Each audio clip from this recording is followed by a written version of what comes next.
Good morning students. तो हम अपना जो स्पेशल फंक्शन है उनको आज कुछ कंटिन्यू करेंगे। उससे पहले हम कुछ आज फंक्शन पढ़ के देखेंगे अलग अलग दुनिया में कितने कितने टाइप के फंक्शन एग्जिस्ट करते हैं। तो एक होता है लीनियर फंक्शन। लीनियर फंक्शन क्या होता है? y equals to a x plus b, मतलब x की पावर कितनी होनी चाहिए? 1। उसको क्या बोलते हैं हम? लीनियर। इसको क्या भी बोलते हैं अगर ये क्या होती थी? Linear polynomial. और लीनियर पोलिनोमियल किसको डिनोट करती है? एक स्ट्रेट लाइन को। स्ट्रेट लाइन आप फाइंड आउट कर सकते हो। x की 2 वैल्यू रख लो, उसके लिए y की 2 वैल्यू आएंगी, तो 2 पॉइंट कहीं भी प्लॉट करो, उनको मिलाओ, क्या मिल जाएगी आपको? लाइन। अब देखो, डोमेन और रेंज क्या होती है? डोमेन होता है इनपुट और रेंज क्या होती है? आउटपुट। ये क्या होता है? इनपुट। इनपुट का मतलब देखो, y equals to a x plus b में इनपुट कौन है? x। x की कोई वैल्यू रखेंगे हम, उसको a से मल्टीप्लाई करेंगे और उसमें कितना ऐड करेंगे बाद में? b। तब कौन आएगा? y। तो x तो यहाँ क्या हुआ? इनपुट। और y क्या हुआ यहाँ पे? आउटपुट। तो जो भी x की वैल्यू आएगी वो कौन होगा? डोमेन। और जो y की वैल्यू आएगी वो कौन होगा? रेंज। अब देखो, क्या ये स्ट्रेट लाइन में तुम कहीं भी x की वैल्यू रख सकते हो? आप कोई भी x की वैल्यू माइनस वैल्यू रख सकते हो? हाँ भी रख सकते हैं।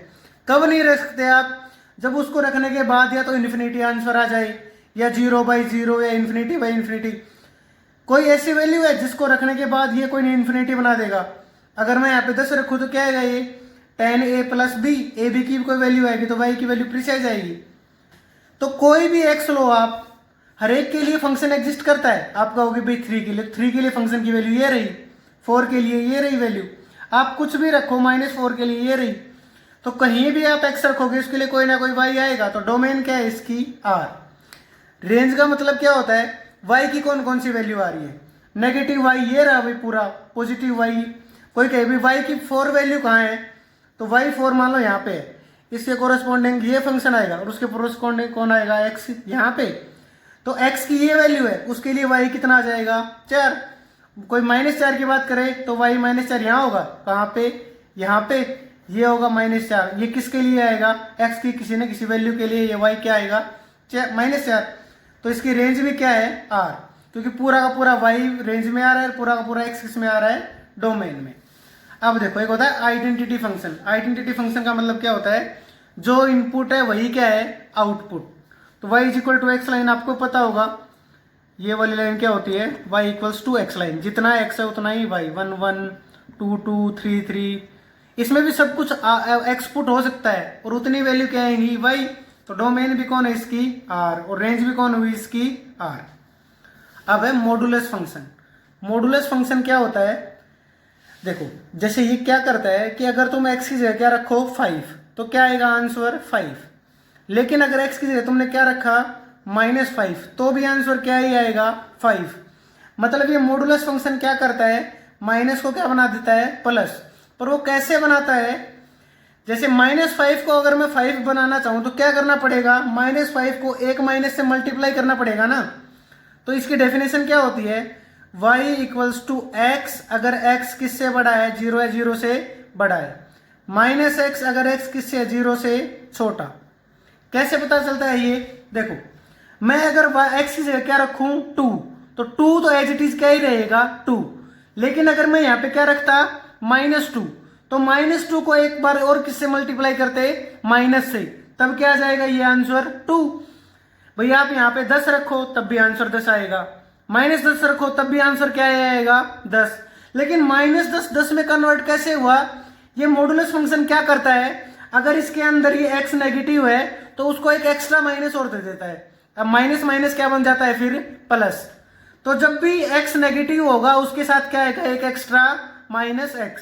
तो इसका ग्राफ कैसे बनता है? ये वाला ग्राफ। भैया आप कुछ भी x अगर -5 रखोगे तब भी y पॉजिटिव रहेगा। अगर x को तुमने 5 रखा है तब भी x वही पॉजिटिव रहेगा। तो बताओ, इसकी डोमेन तो कौन है? पूरा का पूरा r। भाई x तुम कुछ भी पुट करो, यहां से यहां तक सब कुछ पुट हो रहा है, तो डोमेन तो क्या है इसकी? r। लेकिन रेंज क्या है इसकी? देखो, y नेगेटिव तो कहीं बन ही नहीं रहा। इधर से r है तब भी y पॉजिटिव था, इधर से r है तब भी y क्या है? पॉजिटिव है। तो रेंज क्या रहेगी इसकी? r plus. ठीक है। और देखो, अब आता है एक सिग्नम फंक्शन। सिग्नम फंक्शन क्या होता है, y equals to mod x by x. तो और मेरे को पता है मोड एक्स क्या होता है, x, और नीचे x तो एज इट इज रहेगा। कब, जब x क्या हो, 0 या 0 से बड़ा, नॉट इक्वल टू 0 होना चाहिए। और अगर माइनस एक्स बाई एक्स कब होगा, जब x क्या हो 0 से छोटा। मॉडुलस फंक्शन की तो भैया मैंने पढ़ी थी। तो x बाई एक्स तो क्या होगा 1, मतलब क्या होगा ये 1, और यहाँ से क्या आएगा -1। 1 ग्रेटर देन 0 पे और -1 लेस देन 0 पे। तो इसकी डोमेन क्या हुई, 0 को छोड़ के तुम कुछ भी पुट कर सकते हो ना। क्यों, क्योंकि 0 पुट कर दिया तो ये क्या बन जाएगा 0 बाई 0 नॉट डिफाइंड। तो R में से सिर्फ 0 हटा दो, वो तो क्या रहेगी इसकी डोमेन। इसकी रेंज कौन रहेगी, तुम x को कुछ भी पुट कर लो, आंसर क्या क्या आएगा, या तो 1 या फिर -1। तो रेंज में सिर्फ 2 एलिमेंट रहेंगे, कौन कौन, 1 और -1। देखो ये जो करली ब्रैकेट है ना, इनका मतलब होता है इस सेट में कितने एलिमेंट है, सिर्फ 2। इसको अगर ऐसे लिख दिया जाए ना 1 और -1, इसका मतलब होता है ये इंटरवल। अब इसका आंसर ये इंटरवल नहीं है, इसकी रेंज में सिर्फ कितने एलिमेंट है, 2, 1 और -1। अब आता है greatest integer function. Greatest integer function क्या होता है, ग्रेटेस्ट इंटीजर फंक्शन जैसे मान लो 3.5 है, इसका greatest integer function, greatest integer कौन होगा, ग्रेटेस्ट इंटीजर का मतलब होता है इसमें से जितने भी छोटे इंटीजर है ना 3.5 से, उनमें सबसे बड़ा कौन है। तो कौन आएगा इसका आंसर 3। भाई 3.5 से छोटे छोटे इंटीजर कौन है, 3, 2, 1, 0, -1, -2, उनमें सबसे बड़ा कौन है 3। ऐसे जैसे ले लिया जाए 7.4, उसका क्या आएगा 7। कोई ले ले आपसे 10.9 ले ले, उसका क्या आएगा 10। तो मतलब ये कहना क्या चाहता है, अगर कोई भी वैल्यू आपने रखी है, अब जैसे 10 ही आ गया तो 10 का ग्रेटेस्ट इंटीजर फंक्शन तो क्या ही आएगा 10। ये क्या कहता है ग्रेटेस्ट इंटीजर फंक्शन, मैं वो वैल्यू दूंगा, आप कुछ भी पुट करो, जैसे मैंने 10.9 या 10.6 पुट कर लिया, तो 10.6 से छोटे जितने भी इंटीजर है ना, उनमें सबसे बड़ा कौन है। तो ये ग्रेटेस्ट इंटीजर फंक्शन ऑफ 10 का क्या मतलब हुआ, भाई 10 या 10 से छोटे जो भी इंटीजर हैं उनमें सबसे बड़ा कौन है, खुद 10। तो इसका आंसर क्या आएगा 10। इसे क्या बोलते हैं हम, ग्रेटेस्ट इंटीजर फंक्शन। तो जैसे इसका ग्राफ बनाए तो कैसे बनेगा, जैसे ये 0 है, ये 1 है, ये 2 है, ये 3 है। तो बताओ 1.1 का आंसर क्या आएगा 1, 1.2 का आंसर भी क्या आएगा 1, इनफैक्ट 1.9 तक ये आंसर क्या रहेगा 1, है ना। जैसे 2.0 पे गया, 2.0 पे आंसर क्या आएगा 2.0 का ग्रेटेस्ट इंटीजर फंक्शन क्या आएगा 2, 2.1 का 2, कहां तक 2.9 तक क्या ही रहेगा ये 2। अब 3.0 पे क्या बन जाएगा ये 3, तो 2 पे क्या वैल्यू आएगी 2, और 2.9 तक क्या ही रहेगा ये 2। जैसे 3 पे जाएंगे फिर ये 3 हो जाएगा, तो 0 से 1 के बीच में क्या रहेगा ये 0, 0.9 का ग्रेटेस्ट इंटीजर फंक्शन क्या आएगा 0। तो ये क्या रहेगा 0 से 1 के बीच में ये क्या है -1, -1 से 0 के बीच में क्या रहेगा ये -1, -1 से -2 के बीच में क्या रहेगा ये -2। देखो ग्रेटेस्ट इंटीजर फंक्शन ऑफ -1.5। अब इसका क्या मतलब हुआ, वो सारे इंटीजर्स जो -1.5 से छोटे हैं उनमें सबसे बड़ा कौन है। तो -1.5 से छोटा कौन कौन है, -2, -3, -4, इनमें सबसे बड़ा कौन है -2। तो इसका आंसर क्या आएगा -2। तो देखो तुमने x की वैल्यू रखी -1.5, लेकिन y की वैल्यू क्या आएगी -2। अगर तुमने 0.5 रखा होता तो क्या आएगी -1। मतलब इसका ग्राफ कैसे चलता है, ऐसे सीढ़ी की तरह। भाई -2 से -1 के बीच में -2 रहेगा, -1 से 0 के बीच में -1, 0 से 1 के बीच में 0 रहेगा, 1 से 2 के बीच में 1 रहेगा, 2 से 3 के बीच में 2 रहेगा, 3 से 4 के बीच में 3 रहेगा, 4 से 5 के बीच में 4 रहेगा। ऐसे ही कौन होता है, इसकी डोमेन और रेंज क्या होगी बताओ अब। तो देखो डोमेन में कुछ भी पुट हो सकता है, वो सारे के सारे रियल नंबर तुम ऐसे ही होता है कि least integer function. Least integer function का मतलब बड़ों में से सबसे छोटा। देखो ग्रेटेस्ट इंटीजर फंक्शन में क्या था, ग्रेटेस्ट इंटीजर अमंग स्मॉलेस्ट, मतलब छोटों में से आपको सबसे बड़ा ढूंढना था। इसमें क्या करेंगे, स्मॉलेस्ट अमंग लार्जेस्ट और ग्रेटेस्ट, मतलब बड़ों में से सबसे छोटा ढूंढना है। जैसे लीस्ट इंटीजर फंक्शन ऑफ 9.7, तो 9.7 से बड़े इंटीजर कौन कौन है, 10, 11, 12, 13, 14, उनमें सबसे छोटा कौन है, 10। तो इसका आंसर क्या आएगा, 10। इनको याद कैसे रखेंगे, इनमें वो पीछे वाला इंटीजर आता है, इसमें कौन आता है, आगे वाला इंटीजर। कैसे, जैसे रियल लाइन बना लो तुम एक, ये 0 है, ये 1, ये 2, ये 3, ये 4, -1, -2, -3। तो ग्रेटेस्ट इंटीजर फंक्शन तो किस तरफ चलता है, इस तरफ, और लीस्ट इंटीजर फंक्शन किस तरफ चलेगा, इस तरफ। कैसे, जैसे मान लो मैं यहां पे ले लू कोई, मैं यहां पे ले लिया 1.4, तो 1.4 का ग्रेटेस्ट इंटीजर फंक्शन कौन होगा, 1, और 1.4 का लीस्ट इंटीजर फंक्शन कौन होगा, 2। उल्टा मत समझ लेना, ग्रेटेस्ट का मतलब क्या होता है, बड़ा, पर किस में बड़ा, छोटों में से, और छोटे कौन है 1.4 से, इधर वाले जितने भी इंटीजर है उनमें सबसे बड़ा कौन है, 1, और 1.4 से जितने बड़े हैं उनमें छोटा कौन है, 2। तो इसका लीस्ट इंटीजर फंक्शन तो कौन हुआ, 2, और ग्रेटेस्ट इंटीजर फंक्शन कौन हुआ इसका, 1। तो देखो डोमेन तो इसकी भी क्या ही आएगी, r, और रेंज क्या रहेगी पर इसकी, इंटीजर। क्यों, क्योंकि 1 और 2, 3, 4 के अलावा इसकी वैल्यू नहीं आएंगी। आप कुछ भी पुट करो, मैंने पुट किया 20.5, उसकी लिस्ट इंटीजर वैल्यू क्या आएगी, 21, और ग्रेटेस्ट वैल्यू क्या आएगी, 20।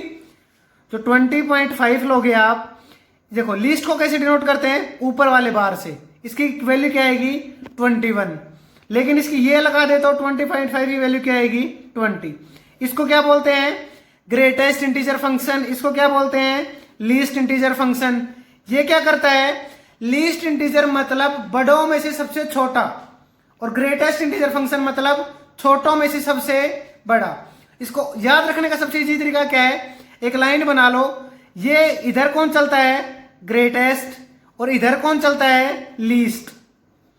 तो लीस्ट जैसे मैं ले लूं, अब यहां पे ले लिया मैंने -1.7, तो -1.7 का ग्रेटेस्ट कौन होगा, -2, और लीस्ट कौन होगा इसका, -1। ठीक है, तो ये हमारे कुछ स्पेशल टाइप के फंक्शन थे। देखो 2-4 और भी हैं अभी देखो, जैसे एक है स्क्वायर फंक्शन। स्क्वायर फंक्शन क्या होता है, आपने क्वाड्रेटिक पॉलिनोमियल पढ़ी होगी, उसी को क्या बोलते हैं हम, स्क्वायर फंक्शन।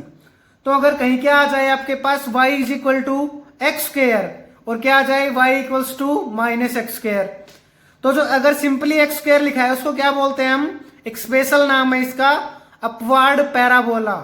और अगर -x² आए तो क्या बोलते हैं इसको, डाउनवर्ड पैराबोला। तो ग्राफ ये होता है, डाउनवर्ड पैराबोला का ग्राफ तो ये होता है, और अपवर्ड पैराबोला का ग्राफ ये होता है। देखो कैसे बनाया ये ग्राफ, ये x एक्सिस है, ये कौन है, y। तुमने x को 1 पुट किया तो उसका स्क्वायर क्या आएगा, 1, और अगर -1 पुट किया तब भी आंसर क्या ही आएगा, 1। तुमने x को 2 पुट किया तो आंसर क्या है, मान लो 4, तो -2 पुट किया तो भी क्या आएगा, 4। तो ये ग्राफ कैसे चलता है, ऐसे। अब देखो इसमें x की कौन कौन सी वैल्यू पुट हो सकती है भाई, माइनस यहाँ पे बड़ी वैल्यू रखोगे तो ऊपर तक चला जाएगा ये फंक्शन, मतलब x तो सारा पुट हो सकता है। तो डोमेन तो क्या रहेगी इसकी, r, और रेंज क्या रहेगी इसकी, r+। क्यों, क्योंकि देखो ये y कभी भी नेगेटिव नहीं आएगा, किसी का भी स्क्वायर क्या नहीं होता है, नेगेटिव नहीं होता। ऐसे ही डाउनवर्ड की बात करें तो डोमेन तो कौन रहेगा, r, और रेंज क्या रहेगी इसकी, r-। क्यों, क्योंकि देखो x² तो क्या आएगा, हमेशा प्लस, और किसी भी प्लस को माइनस से मल्टीप्लाई करोगे तो क्या बनेगा, हमेशा माइनस। तो ये कुछ जनरलाइजेशन है, जैसे क्या हो, x⁴, x², x⁴, x⁴, x⁴, ऐसे x⁴2n का ग्राफ बनाना हो तो कैसे बनता है, देखो ऐसे बनाओ, ये तो किसका है, x² का। x⁴ का क्या होता है, इसको यहां से तो थोड़ा अंदर रहेगा, यहां से क्या रहेगा, बाहर, ऐसे यहां से बाहर, और यहां से क्या रहेगा, अंदर। ये अंदर बाहर का क्या चक्कर है, देखो ये कौन सा पॉइंट है, 1 1, क्योंकि 1 1 पे y is equal to x square क्या किस पे इक्वल होगा ये 1 1 पे 1 का स्क्वायर क्या होता है 1 -1 का स्क्वायर भी क्या होगा 1 तो ये पॉइंट तो क्या होता है -1 और 1। ऐसे एक स्क्वायर रूट फंक्शन है उसका ग्राफ क्या होता है y इज इक्वल टू ये वाला x की पावर हाफ हो। तो आपको ये कुछ स्पेशल टाइप के फंक्शन पढ़ के देखने अपनी बुक में दिए हुए होंगे या फिर मैं PDF सेंड कर देता हूं उसमें से पढ़ लेना। पर आपको इन सब की डोमेन रेंज समझ में आनी चाहिए। ग्रेटेस्ट इंटीजर फंक्शन किसे कहते हैं, लीस्ट इंटीजर फंक्शन किसे कहते हैं,